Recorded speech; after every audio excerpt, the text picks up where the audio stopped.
and go over chapter 2 and finish it up for before you get your quiz number 2. Just glance through it, and also same PowerPoint I put up here, you have access to it on your canvas. In this chapter, we thinking like an economist, okay, and see how economists see the world. Economics is a behavior science. Economists study the behavior of people as a consumer or producer in regard to financial world. Economists as a scientist devise theories, collect data, analyze these data, verify or refute their theories, and using scientific method like any other scientist. Uh, what do we mean by scientific method? You got to be dispassionate about what you're trying to prove or disprove, and let the data, observation, experience bring the result to your model. Uh, Conducting experiments for economists very hard. Uh, it's not kind of like chemists that they use a room to experiment their agenda. They want to see what temperature the water boiled. They actually can experiment it in the room and show it, the result. But economists, their model and lab is the whole society, if it's not the whole world. For example, if you want to see if government raises taxes, what happened to the total saving in our society? Um, then, in that regard, economists usually rely on historians. Uh, the history is very important for economists to use to prove or disprove their agenda. Okay? We make assumption that simplify the complex word and make it easier to understand. Okay, assumption is very important, and which assumption to make is also important. Different assumptions bring different questions, different answers to the model. Okay, or we study the effect of uh, gas prices on consumer driving habit in the short run or in the long run. Okay, that make a difference. We might respond differently in the short run than long run.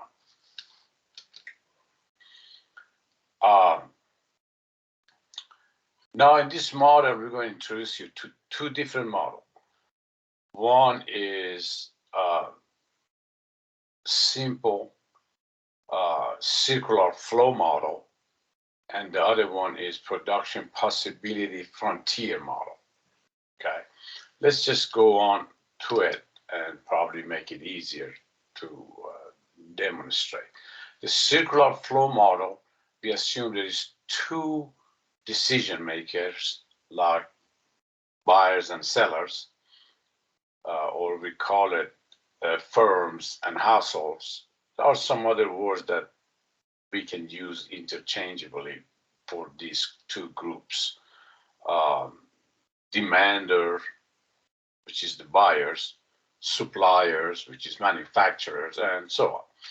And there's two different markets that these two groups go interact with each other. What is the market? Market used to be a physical place, but not anymore. It's, Amazon is a market also that you can sit in front of a computer and there's a million people, interact as a buyer million people and so on, even more on the other side, acting as the sellers, and they just constantly they can do transaction. This is a new phenomenon. Well, also we still got physical places that buyers and sellers go and meet, like grocery store or like Walmart and Kroger's and shopping centers and so on. But we are kind of leaning towards more e-trade, they call it, in internet market rather than physical places. Then there is two markets here. One is for factor of productions and one is for finished goods and services. Who are the firms? They are the producers. They are the sellers. They are the one who manufactures things and bring it to the market, sell it. And who are the households? They are the one that they have factor of production. The main one would be their labor, that they bring it in the labor market and offer it as a sellers to the firms or producers to get hired to work for them. Okay, let's look at the circular flow model here. Okay, then again, there's two markets: markets for goods and services and markets for factor of production. Okay, firms are sellers in this market. Okay, households are buyers. On the other market, factor of production market, firms are buyers and households are sellers. Okay, let's go on. Now, this is the circular flow model, simple circular flow model. We just only have two here, or two decision makers, households and firms. You notice there is two flow here. One is green one, okay, stand for exchange. The opposite flow, which is red one, exchange for tangible things. Okay, let's start it with market for factor of production. Okay, who are the buyers? Firms. They come here. Okay, who are the sellers? Households. They bring their things here. What are those things? Labor, land, capital. Okay, offer it to the firms. The firms get the hold of this, and in return, they pay for it as wages, rents, profits. Households, when they offer their land, labor, capital, in return, they get income, the green arrow. Okay. Now, when they get this income here, well, what they got to do? They got to spend it. They got to leave. They got to buy this stuff. They come to this market for goods and services that offered by firms or producers who manufacture these things, bring it in here, the red arrow, and sell it. When they sell it, in return, they get revenue, the green arrow. Okay, where that green arrow comes from the households, as they're spending money or expenditure. Okay. Again, there is no government here. There is no foreign countries in here. But if we go with more complex circular flow model, we can add on government, okay, like G. And we can add foreign countries, okay. They come interact in this market, the same thing, okay. Let's say the government is not into making things and bring it to the market and sell it. What they do, they just go grab some money from firms, okay, or grab some money from households. If they buy things, we put aside certain percentage for the tax, for the government, and government get all this money, then they go spend it, okay? They might just come here, okay, buy stuff for their offices, or come here, hire people, labor to work for them. And, you know, later on, we're going to talk about this sector more to see how government affect the market, intervening the market. Foreigners, same way. They can make things and bring it here to sell it and get money in return, okay? Or they can come here, hire people, and, you know, let them come to their country, works for them, okay? This is going to be more complex model. But for right now, we just talking about simple circular flow model, okay? How many sectors in this model? 2. True, false? True. Firms and household. Firms are buyers in market for goods and services. True or false? False. Okay, they are the sellers of goods and services in this market. You get questions like this, okay? Not too complicated. I want to just introduce you to this model and how economists started building model like any other scientist to examine, to study the whole picture in society. All right. Now, the other one, we call it PPF model, or production possibility frontier model.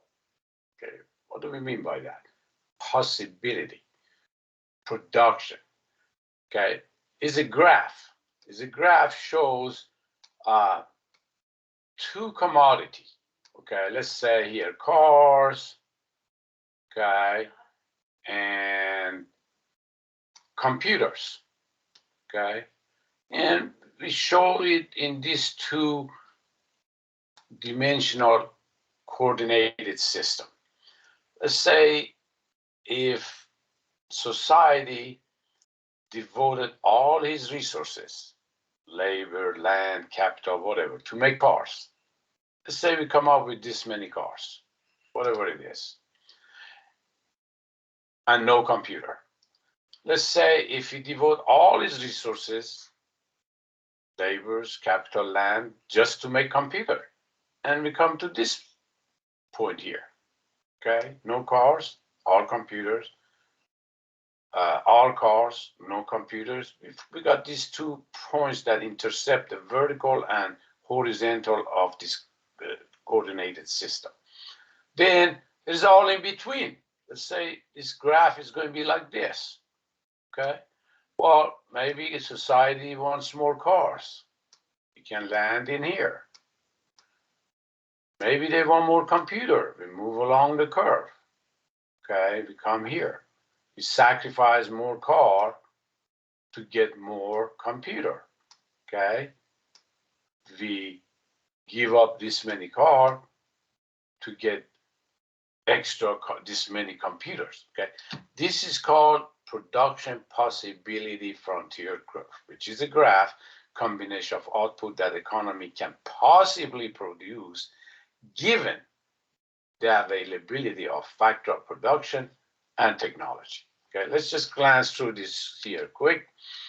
Okay, this is better than my drawing. Okay, let's say this model shows if society devote all its resources to produce computers, end up with 3,000 units right here, no cars. If he devoted all his resources to produce cars, he end up with 1,000 of them and no computer. And there's all, you know, combination in between.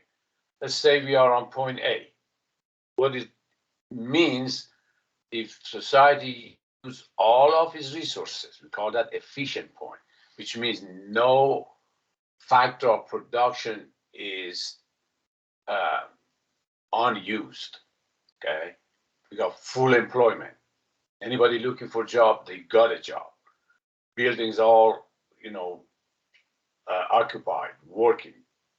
All the capitals are used. Lands that are able to produce things are in use. That's the efficient point. Then this combination gives us 2,200 computers and 600 cars. Okay. We are efficient. Now, can we be on point C? No, it's not possible. Possibility frontier. Okay, unless something happened. We capture more land or advanced technology, and that can push us that way. But our assumption was all the resources are given, constant. Level of technology is given, constant. Then we cannot be outside of this frontier curve. Okay, can we be inside of it, like point D? Yes, we can. But what is the difference between being on point D and being on the curve? But again, on point D, we are not operating efficiently. We're not using all our resources in our economy, in our production. Okay, that's the difference. Now, let's say, okay, let me just clear this up here. Let's say we are on point A. Okay, we want to move to point B. Okay, which means we want to make more cars, which is right here, 600, 700 minus 600, 100 more cars. Okay, what we got to do? You got to get resources that making computer bring it into car factory to do it there, right? Okay, let's say this model shows we have to give up 200 computer in order to make 100 unit more cars. Okay, then we can say, remember, one of the principles, you can't have both. Okay, either or cost of something is something that you give up. All right, there's no money involved in here. Then we say 100 cars that we just did extra cost us 200 computers. Okay, between these 2 points here. Okay, this is cars. This is computers. Okay. Or between point A and B, one car will cost us 2 computers. Okay. You can phrase it different way. Opportunity cost of making one car is 2 computers. Okay. That's the model we're going to work on in international trade and in a market later on to demonstrate how buyers and sellers going to gain from the trade, who is going to gain and who is going to lose, and so on. Okay, this just give you a general picture, big picture of this model here. All right, we're going to talk about it in more detail later. Again, efficient level is where we land on frontier. The economy is getting all it can from scarce resources available. Points on production possibility frontier. Trade-off. Okay, remember trade-off. The only way to produce more of one good is to produce less of the other one. Moving from point A to B, give up 200 computers, give us 100 more cars. Inefficient level of production, point inside of production possibility frontier curve. Remember, like point D, we're not using all our resources. Then opportunity cost of producing one good, give up producing unit of other good, a slope of the production possibility frontier curve. Let's go back to that curve again here. What we're talking about, at any point, okay, at any point on this curve, since this is not linear, it's kind of bowed toward the origin. If you want to see what is the opportunity cost of making one car against computer, you draw a tangent line to this point here. Then the slope of this curve, this line here, whatever it is, it shows the opportunity cost of making one car in regard to computer. Okay, as you notice, the opportunity cost changes. Like if you are point A, E, the slope of this line is different than point A. Or point F is different. Okay, why is that so? Okay, we're going to talk about it later. Why the production possibility frontier curve?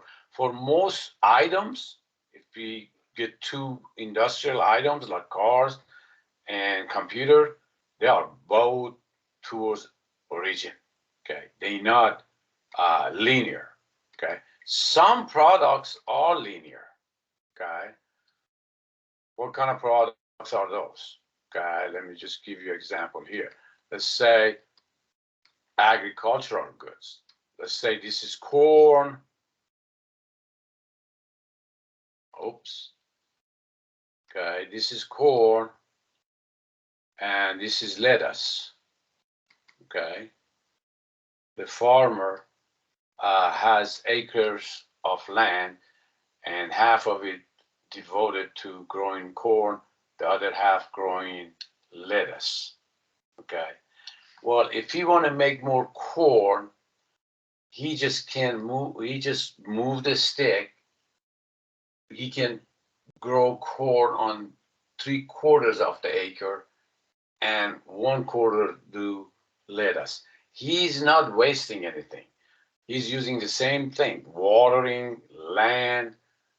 His technology is pretty much the same.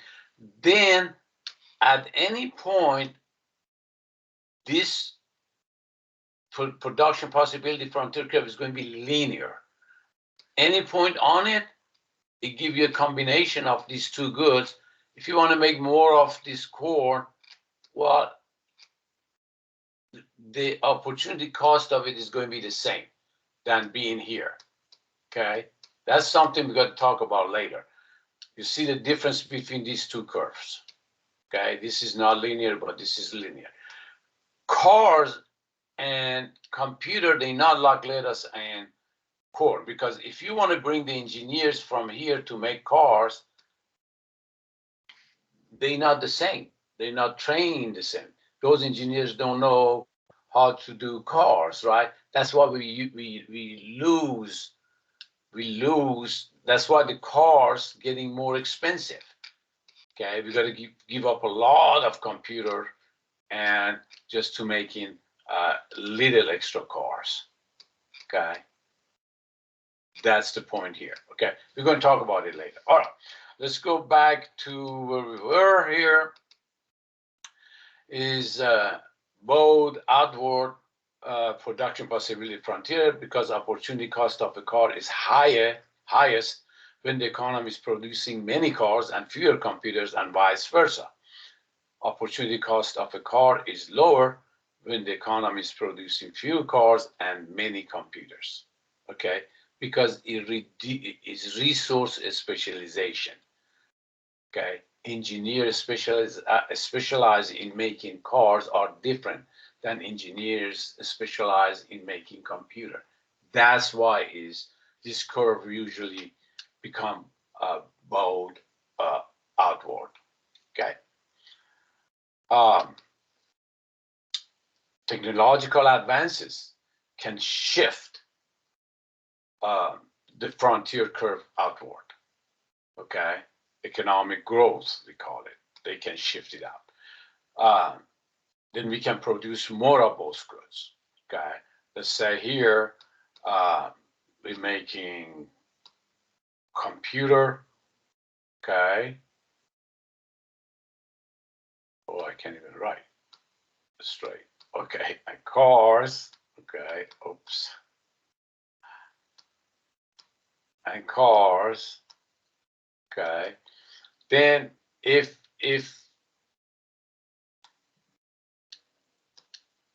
let's say we find a way to do cars with the same resources better, or technology of making car advances, what this curve is going to look like. Okay. Computers stay the same, but car industry find a way to do it better and cheaper. It's going to move this way. Okay. Let's say, well, we find more resources to do these two for both of them. Okay. Our economy grows, our capital grows for both industry, then that could be shift outward. Okay. That's, remember, we assume all the stuffs are given or constant. If we relax that assumption, or some of this assumption changes, then we can demonstrate how this curve is going to shift. Okay. And while we're here, I want to just do one more things. Let's say if the question comes that, all right, this is again production possibility curve, making computers and cars in here. Okay. And computer here. Now, let's assume that we are on point D inside. Okay. And the combination we're doing is here. Okay. These 2 points here, whatever the number is. The question comes, it gives you all these numbers. It gives you the grades and graph, and it show you. Then you figure it out which answer is the best for that question. It's true, false, or multiple choice. Now, if we want to have more computer, let's go from here to here. Okay. And let's assume this distance is about 100. And the question comes, if we want to make 100 more cars moving from point D to F, how many computers do we have to sacrifice? They give you 4 choices. Okay. One of those 4 choices has to be 0, right? Because we didn't sacrifice anything. We use the resources that stay unemployed to make more cars. Okay. That's why we didn't sacrifice anything. But if he says we move from point A to point F, then we know we're going to sacrifice this many computer to get this many cars. Okay, that's something I want to mention, for your quiz later on. All right, let's go back to our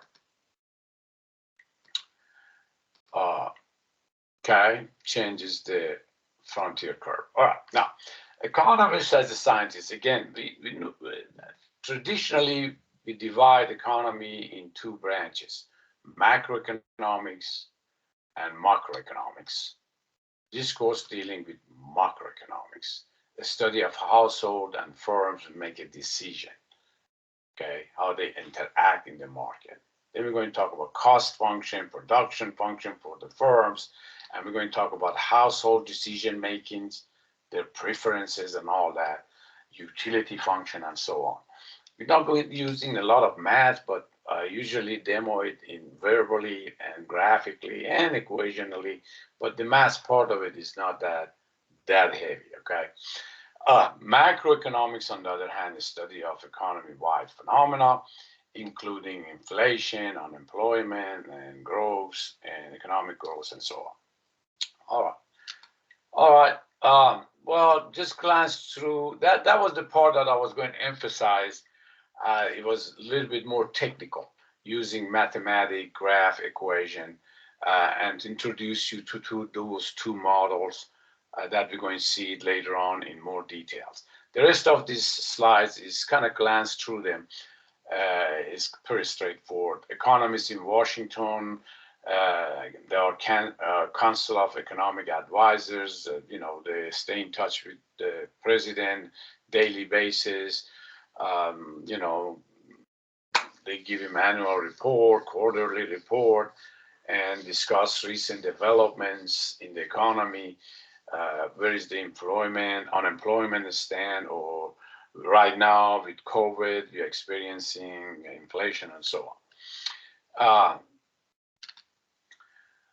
All right, let's glance through here. Economists' advice is not always followed. Economic advice is what policy is the best, and so on. Economists may disagree or agree on validity of alternative positive theorists or on normative views about what policy should be. Okay. Like any other scientist, they're always not in the same page. Okay. But what do we mean by positivism, positive theorist, or normativism? Positivism is they want to see how the world is. Okay. They want to see what is the inflation rate right now. It is what it is. That's positivism in philosophy. Okay. Normativism is what it should be. Okay. They might have disagreement in either one of them. Okay. One might say, oh, well, inflation is not 7%, it's 9%. Some might say, no, my study shows, my research shows that it is 5%. Okay. They got to come up with agreement. That's positivism. Okay. It's kind of like a doctor. You go to a doctor, doctor examine you, get your blood pressure or temperature and all that. They said, okay, you got a, common cold. You might get second opinion to see what is wrong with the patient. The other doctor might say, oh, no, this is a strep throat. They might disagree on what it is. Then when they come up to the conclusion that what is wrong with the patient, then they prescribe a medicine. That's what it should be. A temperature should be this much. The sugar level should be this much. And that's normativism. Okay. Then positivism is prescriptive and normativism is descriptive. All right. Like any other science. This applies in economics too. Okay. Difference in scientific judgment. Different hunches about validity of alternative theories, size of important parameters, and so on. Another one is perception versus reality. Okay, what we perceive, it might not be real. Okay, a good example of it is rent control. Back in 60s or 70s, that everybody was moving to West Coast in California or San Francisco, but so many people moved there. We had housing crisis. We still do in California. That's why the houses are so expensive. Then governor of California back then, Governor Brown, thought that we're going to put a cap on rent.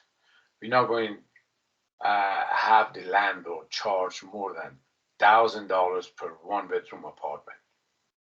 Okay, that way we're going to solve the shortage of the housing in California, and that didn't work. His intention was good. He was trying to help poor people to get a hold of their housing and all that, but in reality, it backfired. It didn't hold. Okay, that was a very costly way of taking care of the housing shortage. Another one is trade barriers that we, experienced it in recent era, or even World War II, World War I. Before those era, all individual countries were inward oriented.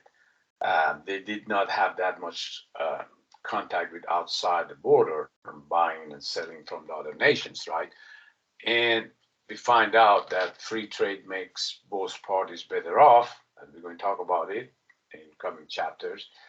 Then, if some governments come in and they say, no, we're going to put tax on the items that are coming from China or from Mexico, and to help the industry inside of their border, but that does not work either.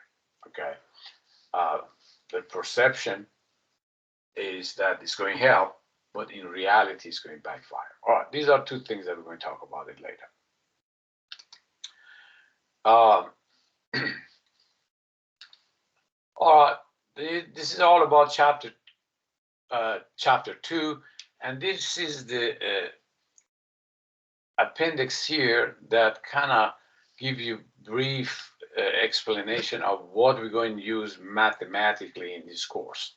Okay, we're going to use graphs, okay, visually show you like we did in production possibility frontier curve,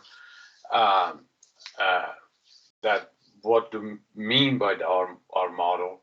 That might be less clear if described with equation or words. Okay, it's a powerful way of finding and interpreting the patterns.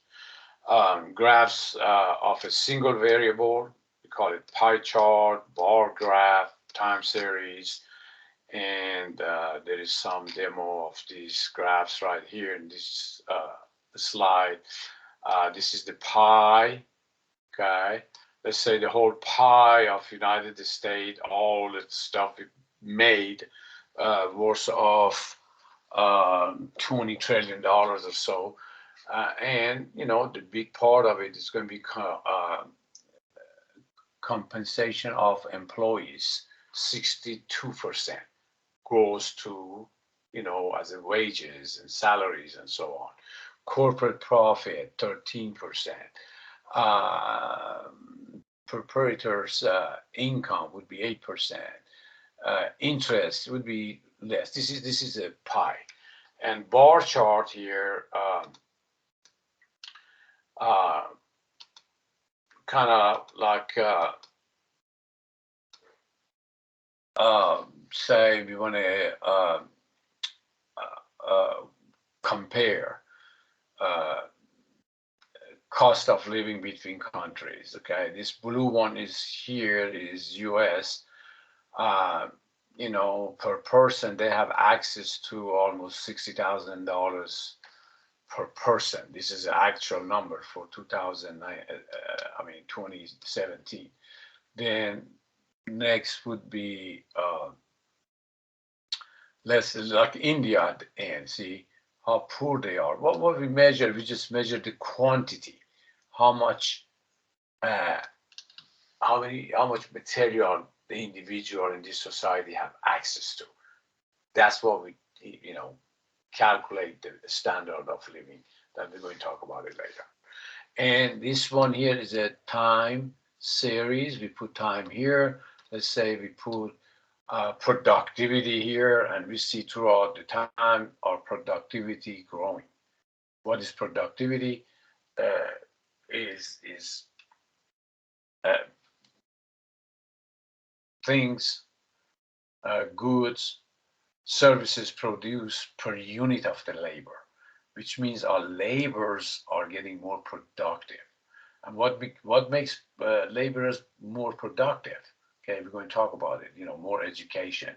They're more skillful. They have access to more capital, tools, and etc. Okay, these are the time series. Okay, all right. Then we're going to show graphs of two variables, the two coordinated system. We already talked about it, x and y. If you put price on vertical and quantity produced and consumed or bought by consumers on horizontal, and that we show demand curve, okay, which are negatively related, which means if the price goes down, okay, quantity goes up. People buy more of it, okay, and that's the two coordinated system graph. In algebra, we usually put the x on horizontal, okay, and y on vertical, okay, and we call this independent variable, which means if x move, y follows, okay, like this graph here, okay. If x goes up, so does y goes up.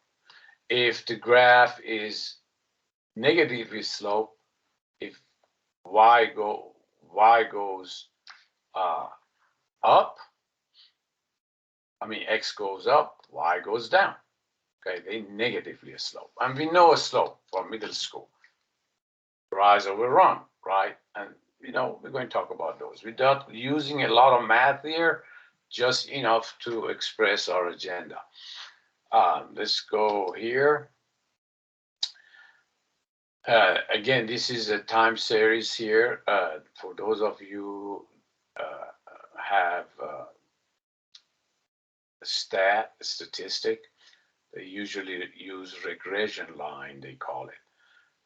Let's say we put study time on horizontal and grade point average on vertical.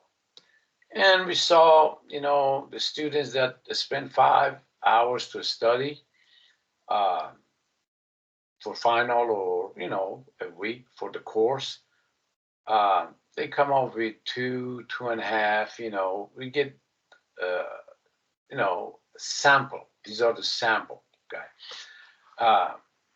As the study time goes up, so does the grade point average goes up, okay. If we draw a line between all these here, call it regression line. Then we say, well, there is a positive relationship between a study time and grade point average. Okay, we're going to use time series here too. What else? And this kind of give you some example for two variable. Okay, one is price of a novel. Okay, and the other one is number of novels purchased by particular consumer. But here we have two variable, one price of the novel, one income of the consumer. Well, we can assume that income is given. Let's say the income is constant. And we want to see how responsive is this consumer to the change of price of novel. Okay, let's just draw it here. Let's say, well, this is a table here.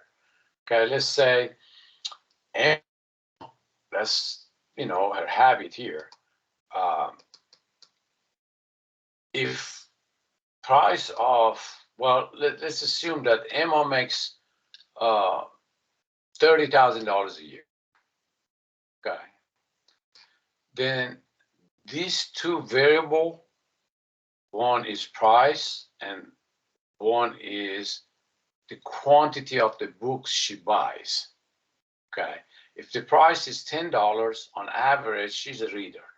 She buys 2 novels per, let's say, 6 months or so. As the price goes lower, like $6, well, she buys 18 of them. See, she's big into reading. All right, assuming her income stay the same. Now, how about the price doesn't change, but her income goes up to $40,000 a year? The price is still the same, $10. She buy more. Something else changed besides the price of the product. How are we going to show all this in a graph? Okay, how are we going to show it? Okay, let's say here, we can plug those numbers in this 2 coordinated system. Okay, price of the novel here, quantity of novel purchased by Emma is here. We're assuming that her income is $30,000. Or, well, let's say here it does say that. Shows Emma's purchase of novel depends on the price of novel when her income is held constant. Okay, well, let's say this is $40,000. Then we can do a 10, price of 10, she buy 5. As the price goes to 9, she buys 9. As price goes lower and lower, then maybe at 6, she buy 21 of them. Okay, all right. Then we want to see if the income change. How do we show that? We shift the curve. Same curve on the blue. When her income was 40, it shifts to the right if her income increases. Same curve, shift to the left if her income decreases. Maybe they lay him off. They lay her off, give her less hours or so. Then we say all other things constant. For Emma, there is a negative relationship between price of the novels and quantity of novel purchased. Okay, that demonstrated by this negative slope of this curve. We call it demand curve. Again, we're going to talk a lot about this later. Just grasp the demand curve or supply curve later on in the 2-dimensional or 2 coordinated system, X and Y, price and quantity. Okay, and a slope dictate, which is the ratio of vertical distance, like in middle school, rise over run, to horizontal distance covered as we move along the curve. We move along the curve. Okay, we're moving along the curve from A to point B. Okay, then we say how much quantity changed when the price changed. Okay, we're moving along the curve. But if the other thing changed, we say, well, the demand changed, not the quantity demanded. Let's say her income increased. We shifted to the right. Okay, at the same price here, when she was at B, now she buy more. The price didn't change. Some other variable changed, which was her income. All right. Then the slope, all of us know about the slope, right? On fairly flat upward slope line, a slope is a small positive number, talking about shape of this curve, right? The more steep a slope is large positive number. See, we're talking about this curve like this, or even horizontal or vertical. These are all have different slopes. Okay, horizontal have zero slope. Vertical has infinite slope. Okay, what kind of products are those? That they have demand like this, or demand like this, or demand which is, you know, uh, very steep demand curve versus, you know, more flat. Okay, but we're going to talk about all these products later. But what it is here, we kind of introduce you to the graph or the math part of it that we're going to use later on to demo the supply demand model. Okay, again, the slope, rise over run. Okay, rise over run, that gives you the slope. The slope of the linear line is constant, but the slope of curve like this is changes. It changes, right? We have tangent to the curve, it give you the slope of that curve on that particular line that we just talked about it at PPF model. Okay. Then another thing in a stat, you got to be careful about cause and effect. Which one is cause, which one is effect. Okay. One set of events cause another one, or omitted variables sometimes would be deceptive, okay, misleading. Let's look at a couple examples here. Let's say we study and to find out the cause of cancers in some community that we experience, they have a high rate of cancers. We find out all those households that have a lot of cigarette lighters in their house, they have cancer, lung cancer. Then is it right to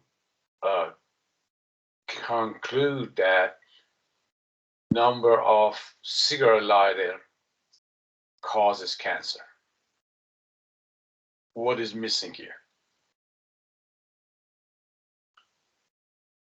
We're missing a omitted variable here, okay, which is cigarettes, okay, which is cigarettes. Cigarette smoking cause lung cancer, not the lighter, okay? That's why we should not conclude that